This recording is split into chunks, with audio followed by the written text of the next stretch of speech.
Okay. Let's pay attention about the dot. Okay. From this point, right? From 0 second to 2 second, you see the dot is quite tight, right? Because it takes longer times, It's travel slowly, It takes 2 seconds to reach this side.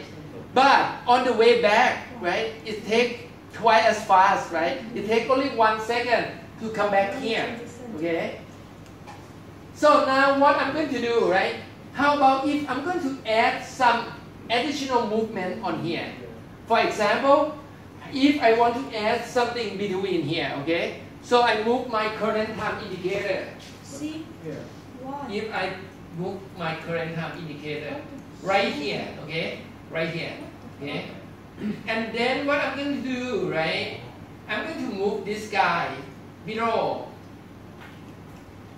right there. Okay? So now you can see what I like you to see, right? You can see this handling, okay?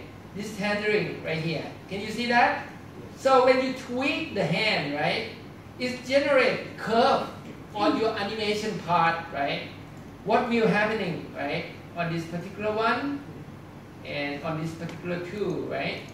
You see what happened? Okay, let's take a look at my animation.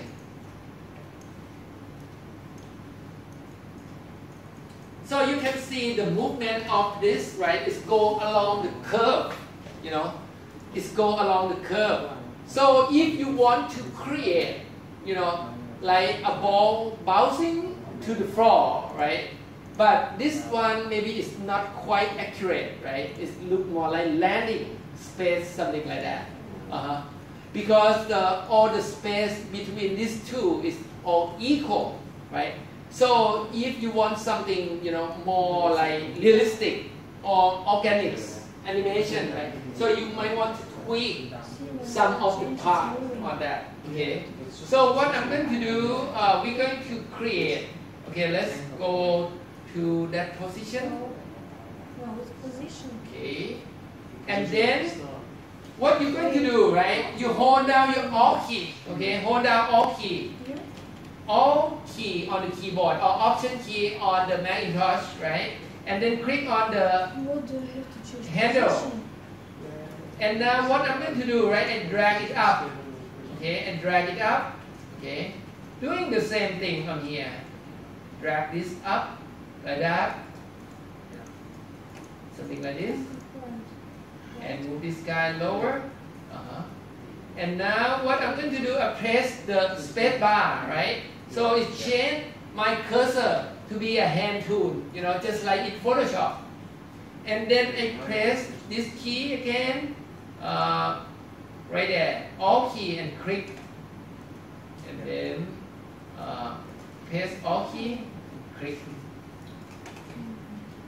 So now I put this handling, up like that.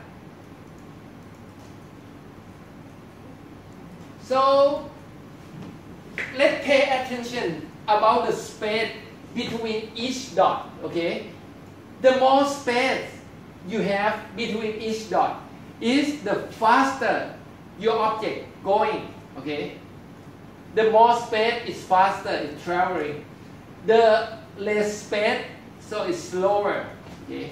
So now let's see what happened. Let's preview that.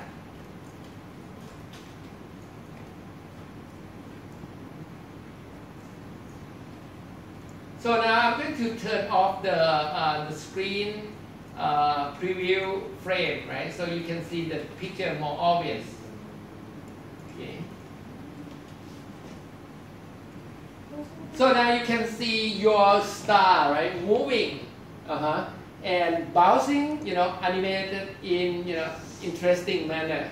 You can also even change the color, from one color to another color.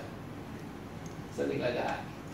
And also one more thing, that After Effects really well known of is adding effects, to make this animation look expensive, such as motion blur, okay? So you could add motion blur on this animation. Okay, let's take a look what motion blur look like. Okay, what motion blur look like? You will see this icon right here. Okay, this icon is called motion blur icon. Okay, so what you're going to do, right? You press that icon right there, click on it, right?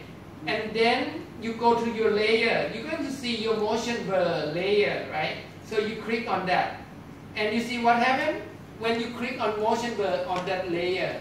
You see your star is blurring, right? So it's more realistic.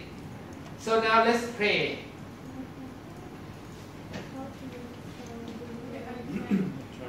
Okay.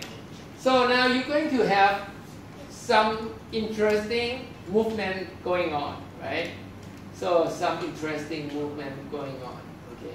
So what I like you to do, right? I want you to spend time working on that, and we're going to take a break, and after that we come back.